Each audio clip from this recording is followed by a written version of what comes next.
Monique van Dusseldorp, we're backstage at the Tivoli Theater in Hamburg, where the first Next conference since 2 years is taking place. We're sitting here with some of the fantastic speakers. Right with me is Oobah Butler. Oobah, welcome. Thank you for having me. Okay. It's been so long. I was just sitting, I had my makeup done, you know, as they do at conferences, and you hear all the people preparing, and you know, this liveness, this feeling of being together in the same place for the first time for me in 2 years. I love it. What about you? Yeah, it's crazy. It's strange getting on a flight. It's like first time I've been to Europe since Brexit, so I was stood in the loser queue for 2 hours trying to get into Hamburg. I was like, Jesus Christ. Oh, your choice, right? You guys wanted to leave. It's just crazy. I was like, oh, was this all worth it? Backs of my legs aching. Yeah. Didn't like the loser queue, but it is very nice to be in a place, isn't it? Well, and we've had all the tests, and we're completely secure here, and we're walking around with masks. So, Oobah Butler, you are an artist. I mean, how do you describe yourself? Do you say artist? Media maker? Movie maker? What is the description you like most? Filmmaker, writer, I'm not sure. It's difficult. Yeah. Changes, right? I how do I self-identify? Idiot. No, I don't know. Well, somebody said, you know, you're an art category of one. You know, it's like doing. I mean, it's tricks in a way, but it's not tricks. It's very interesting. We're going to talk about what exactly you do, but just to go back to that strange. How has it been the last 18 months for you? Yeah, strange, hasn't it? I mean, the initial phase from the March till, was it like the July, was crazy, wasn't it? Just, it didn't leave my flat really. I didn't see any of my friends. I didn't see my family. I just went. It seems so long ago already. It really like does. A sort of a dream-like state where you know, it. I also couldn't understand what was happening. No. It's really strange. For 3 weeks, I was just looking at the news, and it was all I could do. Yeah, it was kind of like, it feels like we've actually lived through something now. Though. Yeah, do you know what I mean? It's true. I don't know. It's like during that time, we just edited a long-term project that I've been working on, and everything was put on pause, wasn't it? All the projects, all the little bits.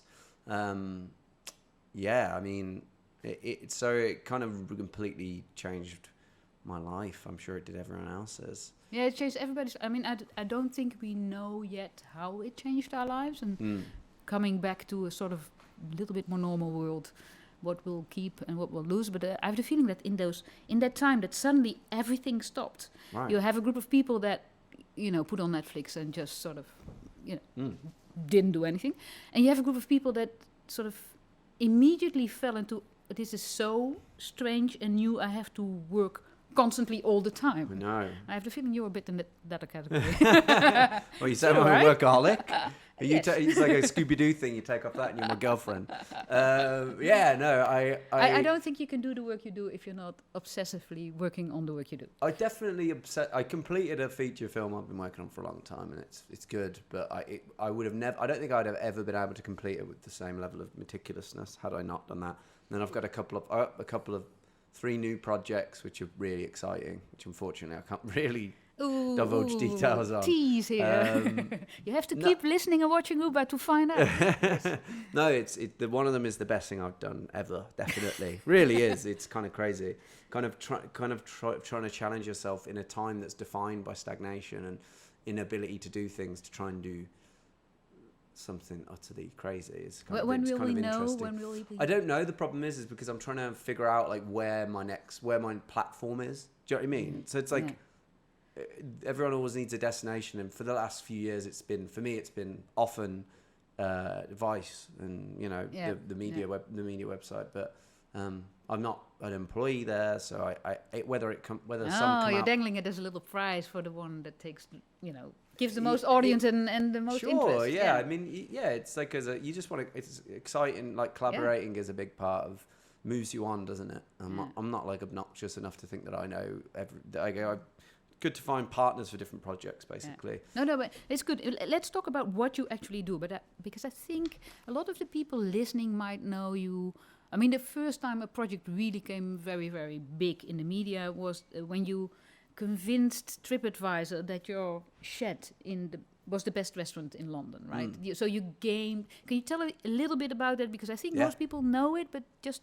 to remind us what you did. Yeah, of course. So in 2017, was living in a garden shed in London, and I sort of set myself the task. I'd worked in restaurants, and I worked behind bars, and seen that TripAdvisor in those contexts was a very serious thing.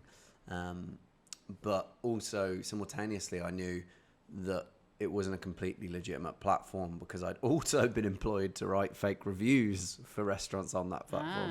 So I was kind of like, it was simultaneously understanding that people took it seriously and it shouldn't be taken seriously. Yeah. Well, so I basically spent 6 months using a combination of kind of growth hacking, and I created an online profile for the website, and a concept for a restaurant that didn't serve meals, it served moods.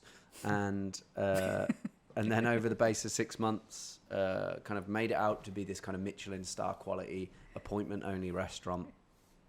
Filch kind of had hundreds of people trying to book a table eventually. Yeah. And then it became number one after 6 months, which was kind of... And people started writing real reviews, and not even saying this was a terrible restaurant. Exactly, yeah. It was.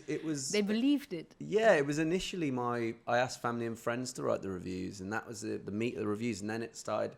Then people started writing reviews simply so they could say they'd been there, which is so.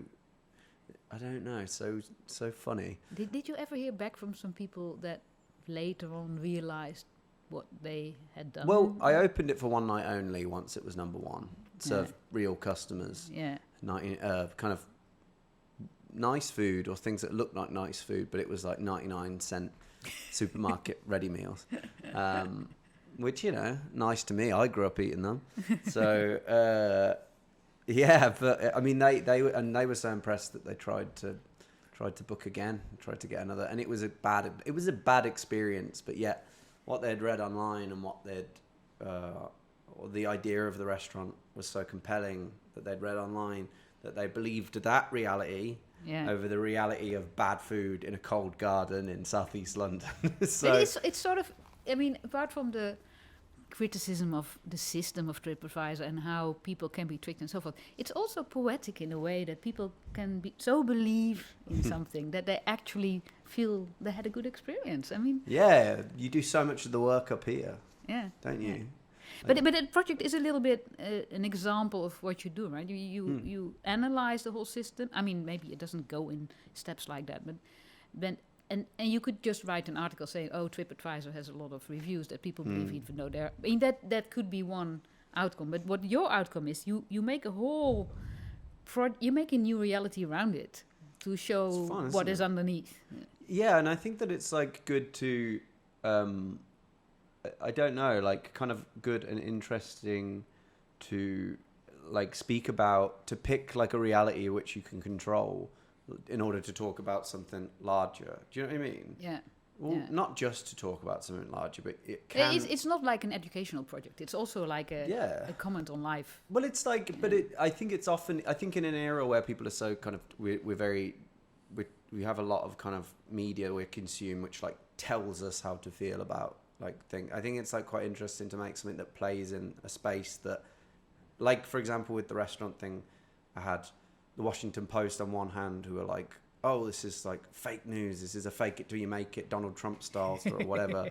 And then on the other hand, like Rennie Redzepi, who runs Noma in Copenhagen, being like, this is a critique of food culture. And then the British artist Grayson Perry, who I love, being like, oh, this is funny but frightening, like an artistic concept.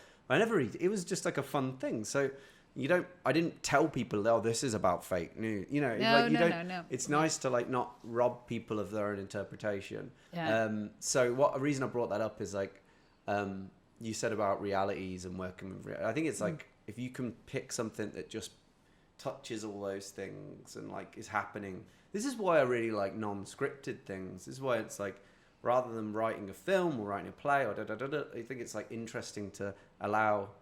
Yeah, you create system, installation, and then you see what will happen with it. Yeah. But I honestly think that, I mean, that project, of course, could live because it was so attractive to the media as well. So everybody started writing about it, because otherwise, you know, if it would only be the experiment, okay, you can make it to the top of TripAdvisor and 100 people believed it and it's interesting and it is critique of TripAdvisor. But now it became a sort of an analysis of how we all function in this world. So it became bigger, but you need all those eyes on it, right? So you've also become an expert at doing this and then getting huge amount of attention from all these, well, not just Vice, you know, all the platforms. Yeah, I think it's kind of luck as well, though. I think there's an element of just timing and luck around these things. Like, I think every idea really, if you're making things online especially, and I think anyway, this sounds a bit depressing, but like, I think it's always good to kind of think of virality and like, how are people going to communicate about this idea? How can... Is that already in your mind when you start on the project? Well, interestingly, you can be the judge. You can be the judge of whether it's interesting. Interestingly, for me, one of the first jobs I had when I started getting writing gigs after I'd been writing fake reviews for restaurants was I used to write music news. And I would get paid for like how many views the stories got in the age of clickbait. So it was like, how can you condense the story about Axl Rose? And make it complaining about his, you know, I don't know, Slash's fashion sense or whatever. How can you make the most people click on that? How do you condense that into its most viral form? That it will spread and people will go on it. Yeah, so and that's your school, right? That's where you started. Kind of, yeah, because I didn't go to university. So I needed to learn how to do that. So I don't know whether it was that impactful, but in my head it feels like it was. Yeah. So whenever I think of an idea now, I try and condense it. It doesn't have to necessarily be trashy, because anything could be, but can I communicate it in one, you know, can I pre-write the news headline? Yeah. Can I get that? And also... Can I try and pre-write that news It's almost headline? what they do. You know, they do this at Amazon. You know, any big project, they say, you know, make sure you can write a press release first, and then we'll work back from that. You know, same idea. Is that what they say? Yeah. Right. Yeah. Because if you can't tell it in a press release, then you maybe cannot tell the story. Maybe then the story is not right. That's a really good point. Yeah. I mean, it's like one of those things. It's like there's so much of in this space is like people just completely make stuff up and then hope that the truth catches up with the lies. So like it's like the, you know the I mean? Silicon Valley projections of what, like Elizabeth Holmes, exactly. the therapist. She was like, oh, I've got this machine that measures your... And the strange thing is, the idea of the machine is a valid idea. Amazing. People are building those kind of things. But then, when it's misdiagnosing people with diabetes and stuff, it's not as fun. But I think the difference between her and we're kind of all over the place now, aren't we? I'll bring it back to your work. her and Steve Jobs is like the technology caught up with his bullshit and it didn't catch up with hers. Yeah, well, it didn't catch up in time. Exactly. And she lied about it. I mean, let's not... She did, but Steve Jobs did loads of that too, but he just got away with it. And he was not playing with people's medical histories, maybe. No, that's true. That's true. You are playing with people's ideas, and I mean, so you have this... I would say you have the sense for virality. This is a basis. Then you observe a system, and then you build something around it. I mean, the other thing you build that some people might know is the doubles, the app where you tell us a little bit about that, because that's another idea where you play with what we know is real and unreal and how media work, basically. Yeah, it was kind of nice because it was, I was doing it kind of organically happened. It reared its head in my own life before I made it a thing. I was doing all these interviews for the restaurant thing, and I did another piece about fashion that was similar. I made a market stall designer called Giorgio Peviani, the kind of most talked about thing at Paris Fashion Week. $20 jeans, exactly, it was, right? Yes. Yeah. So I did these two things back to back, and they it was something crazy, like 150 million people saw these documentaries in 6 months. I was like, crazy, completely changed my life. And then I was doing all these interviews about those. And people are asking the same questions as I'm asking today. No, not at all. But it was because it is a repetition. Yeah. No, because it was just felt impersonal. But that doesn't matter. It's not. I don't deserve something personal. Which whatever. It's an observation. And then I was like, well, couldn't anyone step in and do this? And if I'm going to someone's going to step in, why not upgrade myself? Why not have someone smarter to do the interview or someone better looking or whatever? So I had this thing. I started doing this. I started sending different versions of myself to interviews. And it was, crazy. Sent got Australian TV show, interviewed me. Six months later, they wanted me back on, and I sent a more attractive version of myself, and they loved him. They didn't realize it wasn't me. They didn't realize crazy. It wasn't you. And then it kind of, this app idea came from that, and I was like, well, everyone should be able to do this. Why not? In an era where people are so comfortable with not being a different version of themselves online, why not allow them to do the same thing in reality? And we, released this trailer about that app. Yeah, beautiful. You go see it. If you're listening to this, go see it. Yes. And we had sort of 13,000 people applying for lookalikes of themselves. So what was essentially a form on a web page. It's not an app. Yeah. I just say it's an app. Yeah. It's stupid, but just because I just fulfilled the need or whatever. But then we had all these these requests, and during the pandemic, we made a couple of films where we were fulfilling requests. And out of these 13,000, how many did you actually fulfill? Not many. I fulfilled 2 so far because they were particularly compelling. But I might do more. But it must be a hell of a job to fulfill a request it is. like that. The one that I liked the most was one from a guy named Stephen who wanted to send a more attractive, successful version of himself to his high school reunion. Oh, very understandable. I know, and it's familiar, isn't it? Even. It's kind of uncomfortable and on the surface heartbreaking, but I kind of get it. Everybody has the feeling. Yes. Yeah. So we did it. We did it, and we cast this guy called Aaron in the role of Stephen, and Aaron was kind of the exact kind of guy you would have wanted to be at high school from LA. This was in the States, but from LA, he's got muscles, tattoos, all this stuff. Money, villa. Right. Well, I don't know if he's got money, but he looks like he's got money. Okay, yeah. Good teeth, whatever. And Stephen looks like George Costanza from Seinfeld. Sorry, Stephen, I love him, but he's got that kind of look, and he's 28. But and even 10 years later, people believed that he turned into this person? It started that way. And it was kind of, Stephen was like, oh, it's working, But then it all kind of flipped on its head when his crush from high school showed up. And then she realised it wasn't him. And it was kind of, this kind of modern day version of It's a Wonderful Life started playing out in front of our eyes. And it took Stephen witnessing his absence from his own present life to realise the value and the impact he'd had on those people that he felt invisible to. And it ended up being this really life-affirming story. It was really sweet, really. Yeah. And that, we put that out in the pandemic, and 35 million people watched it. It's crazy. And then we had more applications for lookalikes to an app that had already been debunked, really. Yeah.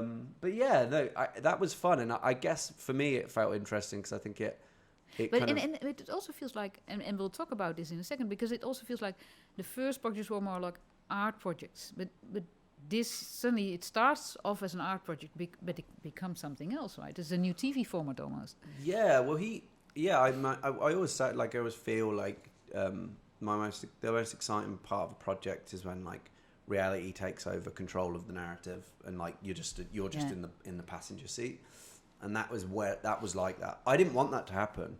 Yeah. I wanted it all to work. Yeah. I was there, and I was like, shh. Oh, I'm going to swear, but I was like, oh no, this is all going wrong. Yeah. And then it ended up being much better. It was a real life affirming experience, and it's great to be shown that you're wrong, and that's perfect. I like that. Yeah. But you're right. I mean, I did another one, and it went completely right, but it ended up being this kind of Twilight Zone feeling. Yeah, this is maybe not what we should do. Exactly. This guy, I mean, I'll tell you about it very briefly, but it was uncomfortable. This guy wanted to send his wife, it was her dream to go skydiving with him, but he had vertigo, terrified of heights, so he wanted to send a braver version of himself to jump out the plane with her. Oh, that's reason for divorce, I think. Well, I'm a mere conduit for his cowardice. I'm just allowing these things to happen, but it worked. We switched them out, and she didn't realize. Yeah. And then she jumped out the plane with this guy, and there was a half a minute between the endings, and we switched them back, and she was proud of him, and it's one of the most uncomfortable things I've ever seen. Yeah. And I kind of amazing in its own way because it's but this great. guy knows that it's being filmed and it will come out, and he realized that his wife will find out it was not him, right? I mean, so he will enjoy his month. They didn't have much money either, and he wanted to, he was like, we can't justify paying the money, and we paid for it all and things like that, and so I mean, morals and ethics aside, at least it's interesting. It is interesting, but it was. But what I think. Yeah, that but you play on feelings that are that very went complicated. into my plan. Yeah. And it was not as good as the other one, which didn't go to my plan. Yeah. So I don't know. Television, because you've been doing television. Right. Yeah. So yeah. Suddenly you have a new role there. Yeah. What do you do? It was interesting. It popped up in my inbox like last November. Catfish, the US, the MTV show, like a hit. It's also about fake people, right? I mean, it's like somebody pretends to be a great new boyfriend, and you go there and it turns out there's somebody else. Yeah, it's someone who, catfishing is a kind of phenomenon where you meet someone meets someone online, and then they're not kind of who they say they are, despite the fact they're in love and have this deep connection.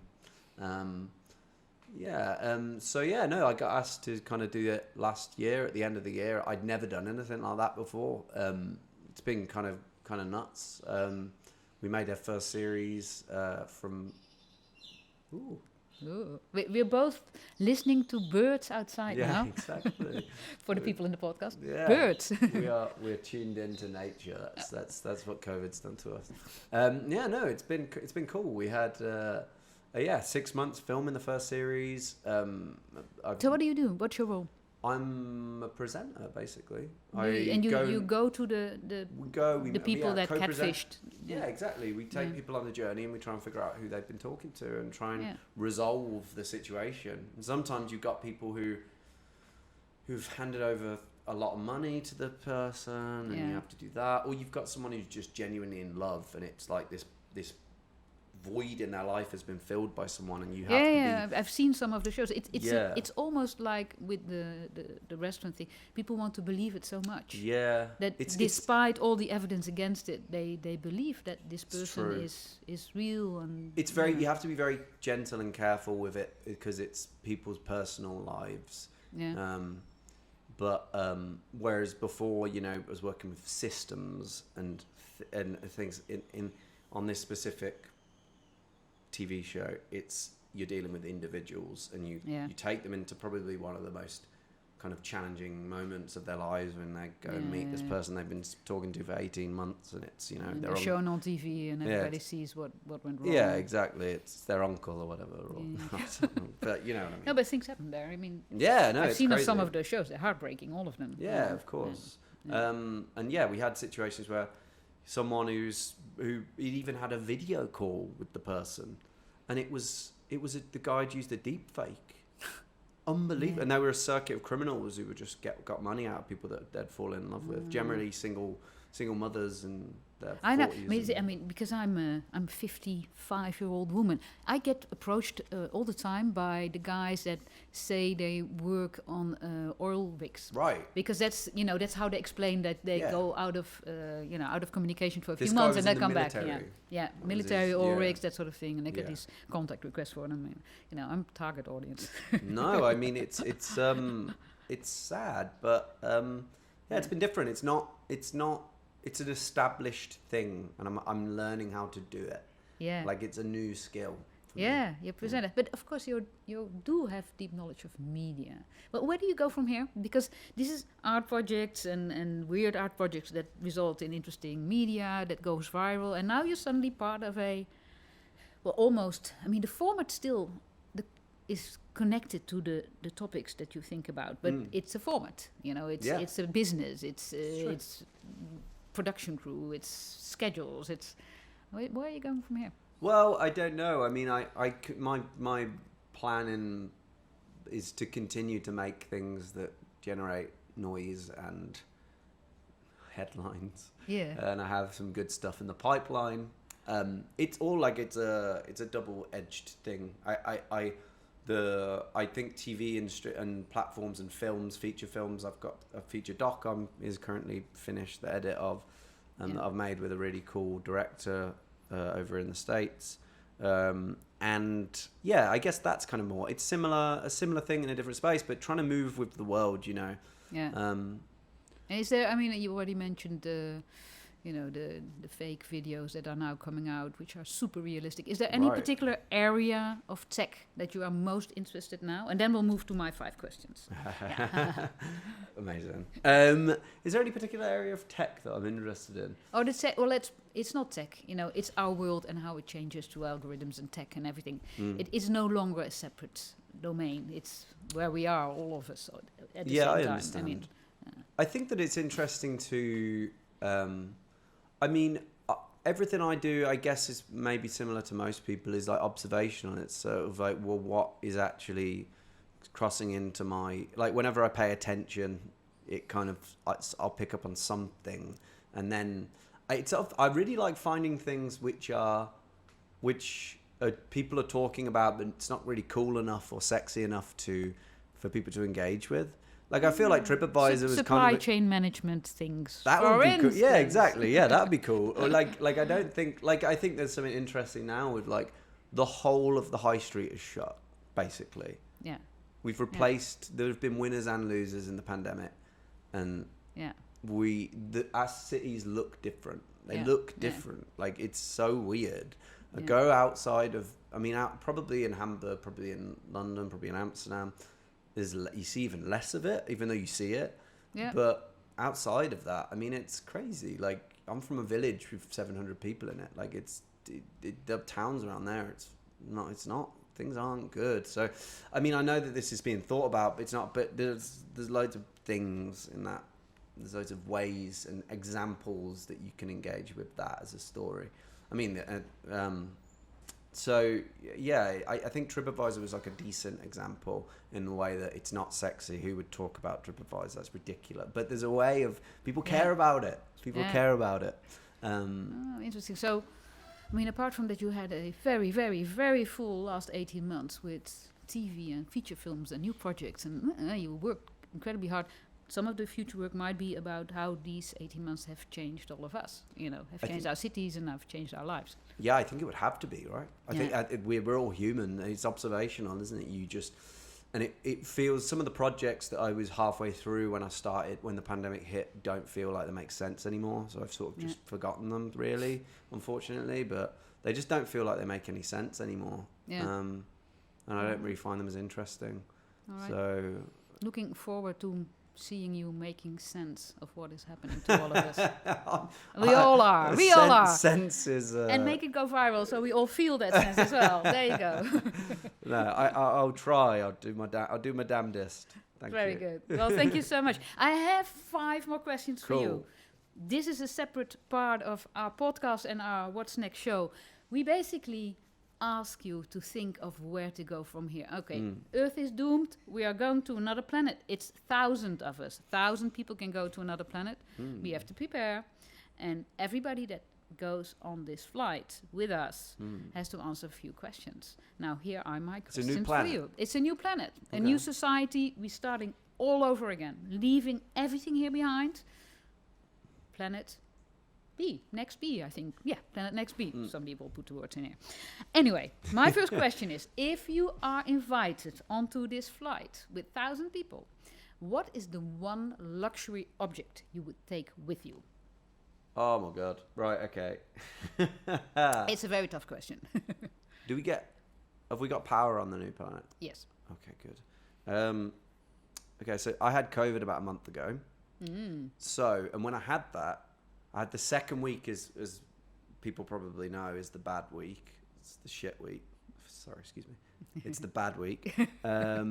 So I think in case of COVID, we'll allow it. When I did that, I started playing this game, which I used to be addicted to when I was a kid. Called Football Manager. Sorry. Oh, Football Manager. Yeah, and I spent about 110 hours in a week on it. It's awful. I was Wolfsburg. It was your medicine. I started with Union Berlin. I got sacked, and then I moved to Wolfsburg because they're the only people who'd take a shot on me, and now I got them in the Champions League. So there you go. Anyway, so I genuinely, when I was playing that, I was like, I could have this sounds awful, but I could have a terminal illness and I'd just play this game and I'd be happy. So I thought no matter what the situation is, if I had this game, I would be happy, which is so sad, but it's true. I think it's wonderful. I had a feeling in my heart. Whoever's out there who made this game will just, know they didn't live in vain because they give this, Football Manager. It's genuinely like a Class A drug. It's so addictive. There are so many people around the world. If you ask them about Football Manager, they will be like, "Oh my god, that game hoovered up my university degree." My friend failed his high school exams because of it. So anyway, that's why I don't touch it. I've gone cold turkey now. I've gone cold turkey. You've been living in virtual worlds for longer than we even knew of. So you said to populate the new world, I'm taking a game which is going to consume all my time. Very good. Okay. Even harder question for most people. If there's one person you could nominate to also be on the flight, and not your girlfriend, family, but a person that you feel should be part of this mission, who would that be? Yeah. Yeah. Who would be interesting to have on it?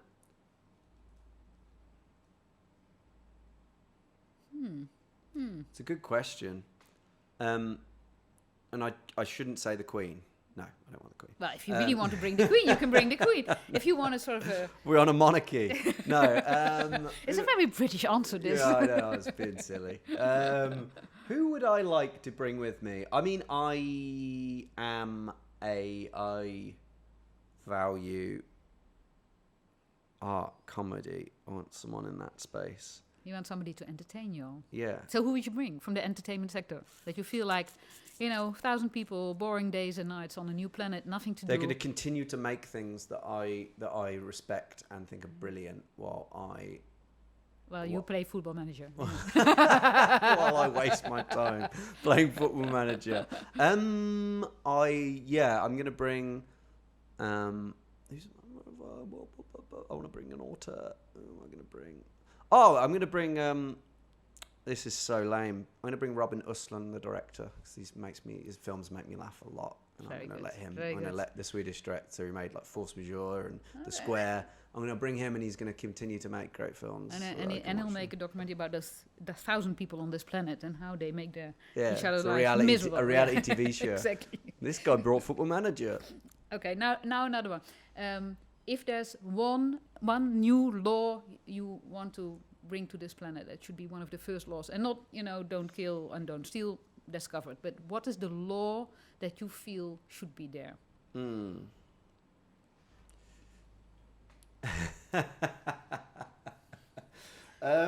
I mean, part of me wants to just do something like something to really annoy people, like you cannot speak to Oobah Butler unless he speaks to you first.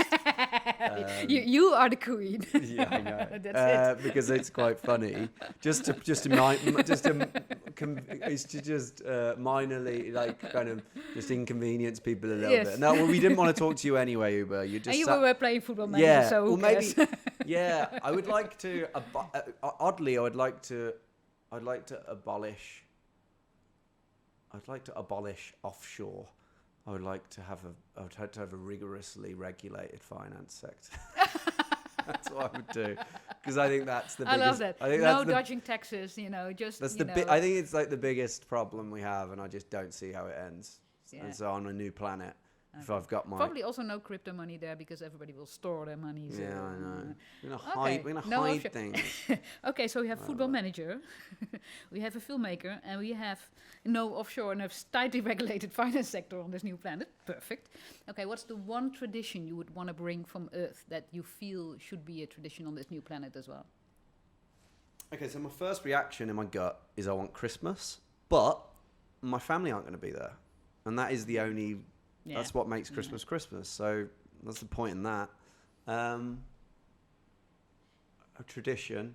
You might start a new family there, of course, and Yeah. For generations. I've got to take Wolfsburg to the top.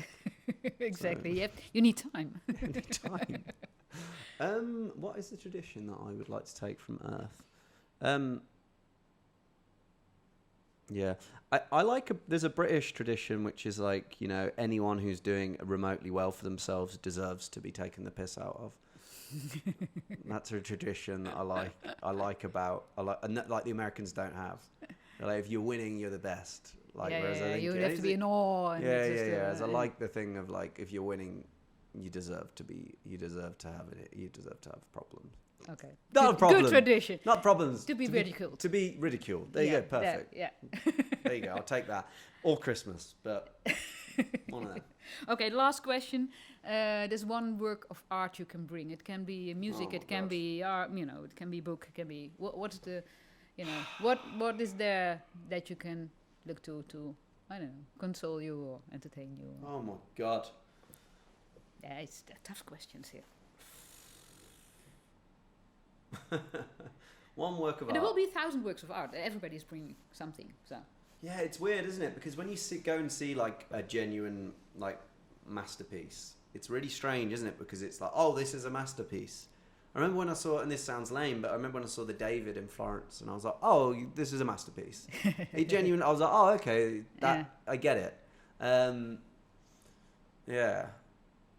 It would be nice to. Yeah, I've never seen. You can bring David if David's the one you want to bring. David is unbelievable. Like, genuinely, if anyone's not, I was like, oh, this is breathtakingly insane. This is beautiful. Yeah. I went to Florence when I was in art school, and it's like it's at the academy, isn't it? Yeah, and they take you around and they give you 5 days non-stop fantastic art. It's like breathtaking, So yeah, I'm gonna go and see The Wanderer Above the Sea of Fog when I'm here. The Hamburg. The guy looking out into the fog. I love that piece of work. Like, I genuinely love that. So it's like, I didn't know it was in Hamburg, so I'm really looking forward to seeing that when I'm here. Like my favorite pieces of work? I was in Mexico and I saw the Diego Rivera mural, which was like the one that he did for the Rockefellers in the Rockefeller Center, and he put Lenin in it, and they were like, take him out, and he was like, I'm not doing that, and they like ripped it all apart, but he redid it in the Belle de Palais Arts in. That sounds like a good thing to take on a rocket ship, actually. No, but seriously. But the mural is Mexico is really amazing when okay, so here we go. I'm getting there. I think that it's like amazing when a piece of work communicates something about that world, what it's going to be. Yeah. So I think with Diego Rivera, I love the work because it's like communicates Mexico. It's like, it's loud, it's colorful, it's large, it's vibrant. So what kind of world do I want to live in, and what piece of work will create that? For the sake of time. For the sake of time. I love this conversation, but yes. I'll just do it because I'm in Hamburg. I'll do The Wanderer Above the Sea of Fog because I think it's going to be a lonely time for me playing Football Manager. There's going to be some dark times, i.e. when I get sacked from Union Berlin. And I think I need something which and that whole piece is about the sublime, isn't it? It's about man's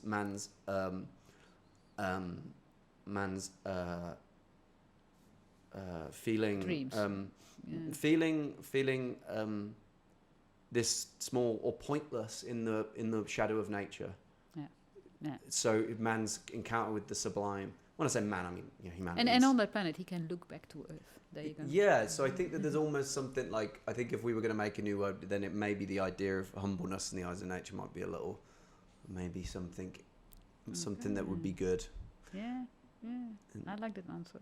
I'll go for it, just because it's in Hamburg. Yeah. Sorry. Thank you so much. And for everybody listening, we'll put the link to that work of art and the other things in the the links, so that you know what we're talking about. That would be fantastic. Oobah, thank you so much. Yeah, thank you so much. This was great.